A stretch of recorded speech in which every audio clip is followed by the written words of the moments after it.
students, welcome in the today's lecture of the surgery. In today's lecture of the surgery, we will see about the dislocation of the shoulder. The dislocation of the shoulder, it is a common surgical condition in the upper extremity which frequently occur in the number of the patients are there. First of all, see the dislocation of the shoulder. What to get one? The definition. The dislocation of shoulder means the displacement of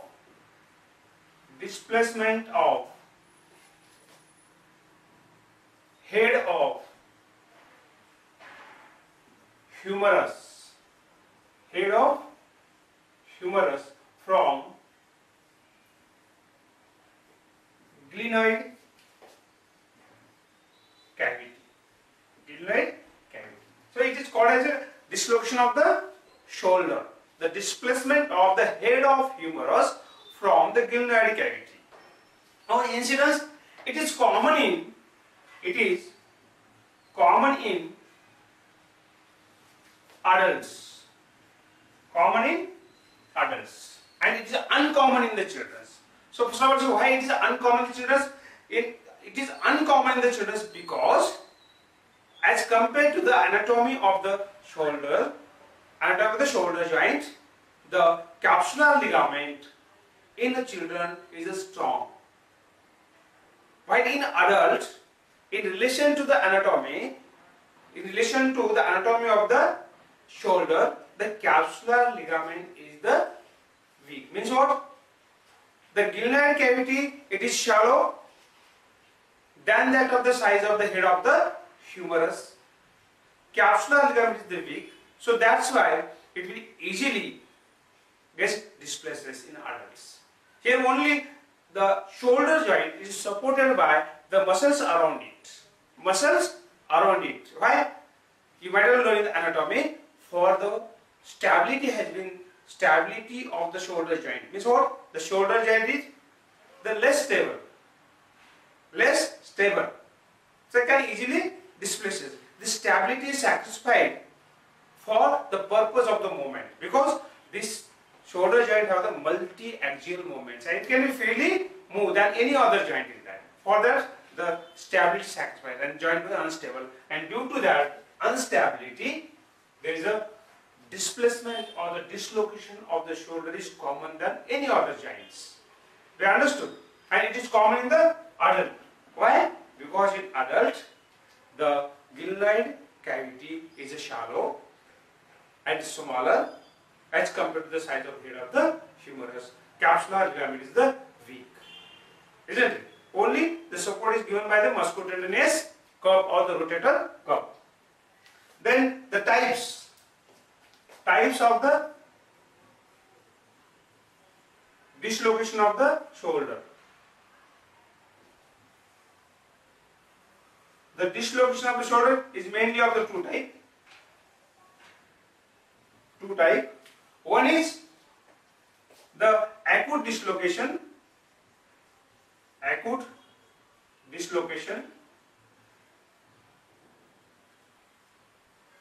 and the second one is recurrent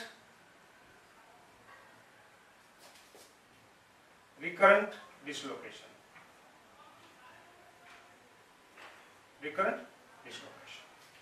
First of all, we will see the acute dislocation. Now, what is acute dislocation? Acute dislocation means the dislocation of the shoulder that occurs first time. It is called as a acute dislocation. And this acute dislocation is of the three types.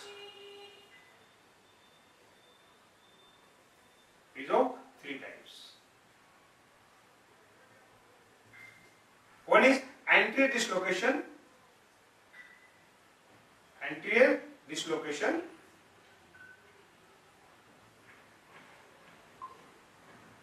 Second is subglenoid dislocation. And third one is posterior dislocation.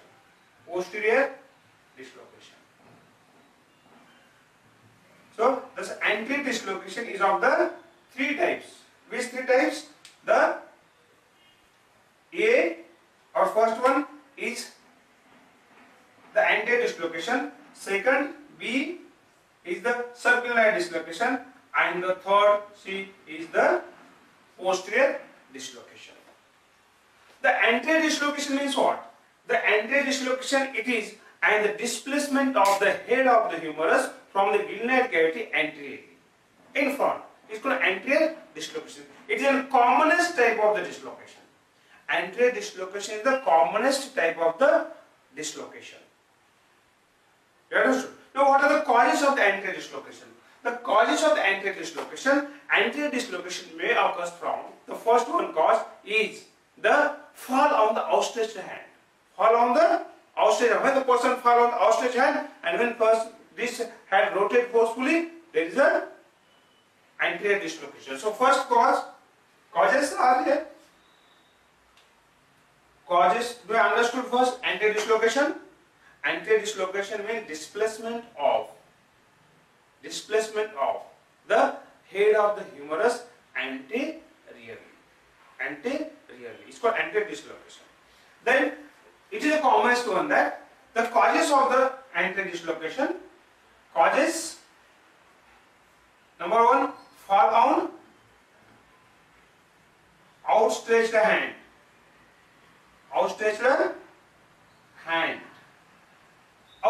Fall on the outstretched hand forcefully, and when it forcefully moves, the head comes forward there, isn't it? Here, the head may be escapes through the capsular ligament, or it may escape through the gap formation in between glenoid labrum and glenoid cavity, where avulsion of the glenoid labrum is there from the glenoid cavity. Second one cause is falling on abducted arm with lateral rotation. Falling on the abducted arm with the lateral rotation. When the person fall on the abducted arm and with lateral rotation, the head may comes out of the capsule of the shoulder joint and displaces from the glenoid cavity. Here it may escape from the upper part of the shoulder joint, or sometimes what happens when at lateral rotation occurs, the medial rotators they prevent the lateral rotation and upward movements that causing the drawing the head downwards, and the head escapes from lower part of the capsular ligament, and it may sometimes lie into the below the glenoid cavity, and later with the movements it may comes forward medially and upward, forward and medially lies anteriorly. So this is anterior dislocation. The anterior dislocation is of the two types.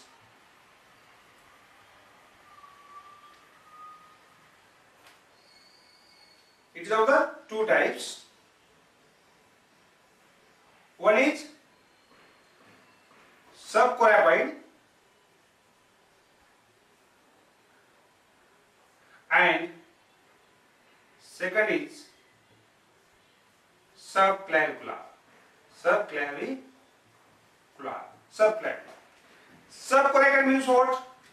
Subcoracoid means what? That the when head displaces from the glenoid cavity and comes forward through the capsular ligament, it lies below the coracoid process of the scapula. Then it is called as a subcoracoid. Second, the subclavicular, in some cases, the head of the humerus displaces and lies below the clavicle into subscapular fossa. Then it is called as a subclavicular. Do you understand? Then this is an anterior dislocation, its causes and the types. Then the subglenoid. Subglenoid, this type of the dislocation is rare. It's a rare as compared to the other dislocations. Most common is the anterior dislocation, in the posterior dislocation, and this sublunar is rare.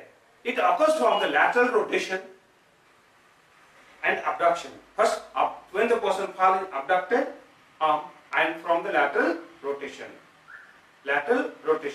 where head moves downward and lies below the sublunar cavity. Sometimes occurs from the weight on the shoulder, but it rarely weight on the shoulder, which pushes the head downward, but it rarely. It doesn't get this cause in the many books.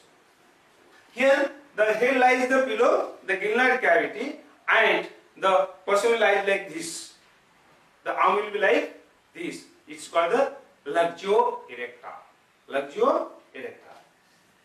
Then next one dislocation is a posterior dislocation. The posterior dislocation is the next to that of the anterior dislocation in the occurrence further. It is less common than the anterior dislocation. Now, posterior dislocation is what? It is a displacement of the head. It is a displacement of the head of the humerus posteriorly. Isn't it? The two causes are there. Number one, the direct violence on the shoulder from front side. If the shoulder stuck to the wall, or the person fell on the shoulder, or in case of automobile accident, when there is a direct trauma to the shoulder or any force applied over the shoulder anteriorly, it causes the head displaced posteriorly. Number one. Number two, undue internal rotation. Forceful undue internal rotation of the arm.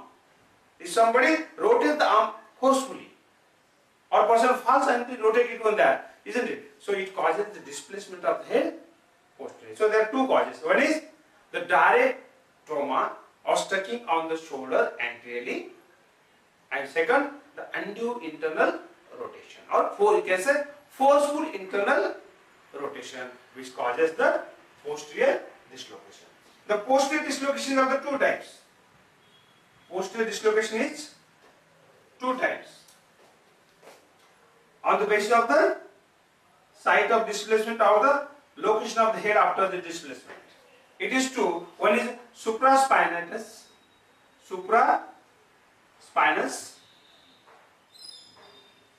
and second is the infraspinous.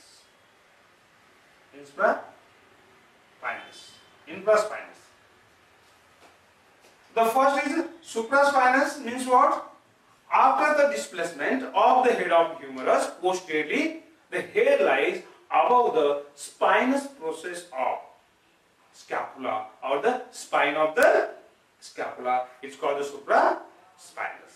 Second, infraspinous, where after the displacement, head lies below the spine of the scapula. Below the spine of the scapula. Are you getting? The scapula, if you see posteriorly,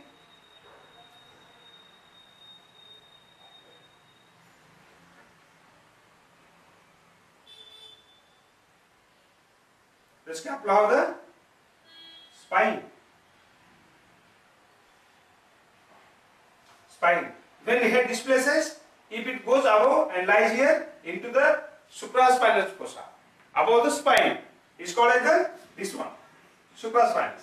And if this head displaces here and lies into the infraspinous fossa or below the spine of the scapula, then it is called as a infraspinous. Do you understand? So this is, and what? The posterior dislocation, two types, supraspinous and the infraspinous. Now, clinical features. First, you can write following are the clinical features of the dislocation of the shoulder. One, first, history of injury. History of injury, isn't it? So this you should be right, because unless there is no injury is there, the dislocation doesn't occur. Second, pain. Pain at the shoulder with tenderness.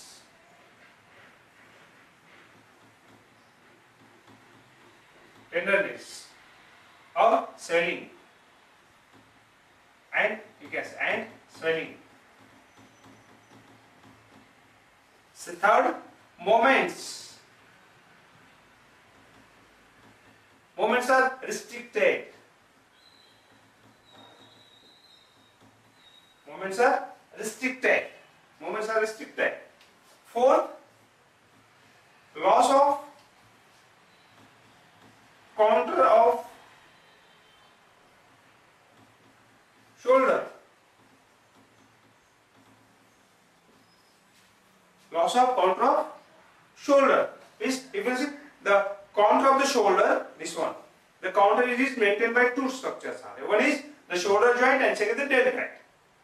Here what happens? There is a displacement of the head of the humerus is there, and that's why this deltoid goes downwards. The loss of the contour, it is a common and the persistent feature of the dislocation of the shoulder.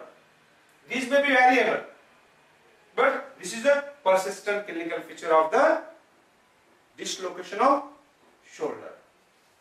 Then fifth, bulging, or you can say prominence. Bulging or the prominence is seen where? Either into the subclavicular fossa or below the coracoid. Below the coracoid. So bulging usually see a depression is there. But after the displacement of the head, our head lies either below the coracoid process or below the clavicle. Then you will see in case of anterior dislocation. In case of anterior dislocation. Do you get? Apart from these clinical features, some tests are there to diagnose the dislocation of the shoulder. Isn't it? That diagnosis can be confirmed either by the test or the radiological examination. But some clinical tests are there which helps in diagnosing the dislocation of shoulder. What are these tests are there? The clinical tests to diagnose. Number one is Hamilton test. Hamilton's test. Second, Dugas test. Dugas test. Third, Brand's test. Brand's test. And the fourth one is Callaway's test. Callaway's test. We will see first one, Hamilton test is also called as a roller test. In Hamilton test, what is to be done there? So, the roller is used, that which touches to the shoulder and then to the lateral epicondyle of the humerus. Normally, if you try to touch this one like this, it will not be touched to the 2 points. Why? Due to the contour of the shoulder. But in case of the dislocation of the shoulder, this 2 point touches with the straight roller. If this 2 point touches with the straight roller, then it indicating there is a dislocation of the shoulder. Isn't that a Hamilton test? Second is a Dugas test. Dugas test is what? The patient is asked to touch the opposite shoulder with the hand of the side this dislocation occurs, with touching the elbow to the chest like this. Isn't it? In case of the dislocation of the shoulder, it is not possible. Or if the patient is failure to touch the opposite shoulder with the hand like this one, if failed, then it is called Dugas test is positive and there is a dislocation of the shoulder. Do you understand? Then Brand test. Brand test is the easy test, is that where the examination of the 2 folds of the axilla should be carried out. Anterior port and the posterior port, they are at a different level in case of the dislocation of shoulder. Dislocation of shoulder. If they are not at the same level, it indicates this dislocation of the shoulder. That is a Brand test. Callaway's test, here this increased length of vertical length of axilla. Increase the vertical length of the axilla is a Brand, the Callaway's test. Callaway's test. By this test, we can diagnose the dislocation of the shoulder clinically. Apart from this, the radiological examination also used to confirmation of the radiological examination. That is X-ray. X-ray. In X-ray or radiological examination, anterior dislocation is diagnosed, where head can be located. But in case of posterior dislocation, head will be missed. Head will be missed, isn't it? But still, you can be confirmed the diagnosis of radiological examination. Do you understand? These are the clinical features of the dislocation of shoulder. Complications of the dislocation of the shoulder. The following are the complications of the dislocation of shoulder. The first complication, which is commonest one, that a recurrent dislocation. Recurrent dislocation is a common complication there. Second, fracture. Fracture related to that, isn't it? The fracture are the first, the fracture of greater tuberosity. Fracture of greater tuberosity. Greater tuberosity is the commonest one fracture. Second, a fracture of head of humerus. Head of humerus. There will be the impinging of the head of the humerus from posterior side and above, that will cause the fracture of the head. But it is rare. But most common fracture is the fracture of the greater tuberosity. Greater tuberosity. Rarely fracture of the neck of the femur, but very, very rare. Very, very rare. Then, third, nerve injury. Nerve injury or injury to nerve. Injury to nerve. The most commonly, the injury to nerve occurs to the circumflex nerve. Circumflex nerve, where head when displaced, especially in subglenoid, and secondly, in case of the dislocation from falling on the abductor arm with the lateral rotation. Lateral rotation, where head goes down, may cause injury to the circumflex nerve. And second nerve which is injured is the brachial plexus. Brachial plexus in case of posterior dislocation. In case of posterior dislocation. Then fourth one complication, the injury to axillary vessels. Axillary vessels. It is rare. It is rare, but can occur. So these are the complications of the dislocation of the shoulder. First is recurrent dislocation. Second, fracture. The fracture commonly occurs of the greater tuberosity, and second, head of the humerus. Rarely the surgical. And nerve injury, most commonly causing is the injury to the circumflex nerve, and second, injury to the brachial plexus. And very rarely there is injury to the axillary vessels. That are the complications of the dislocation of the shoulder. For that, you understood this dislocation of the shoulder. Watch the video properly, try to understand it one day, and we will take the treatment of the dislocation of the shoulder in next lecture. In next lecture. So hope that you have understood it one day. So go through this lecture.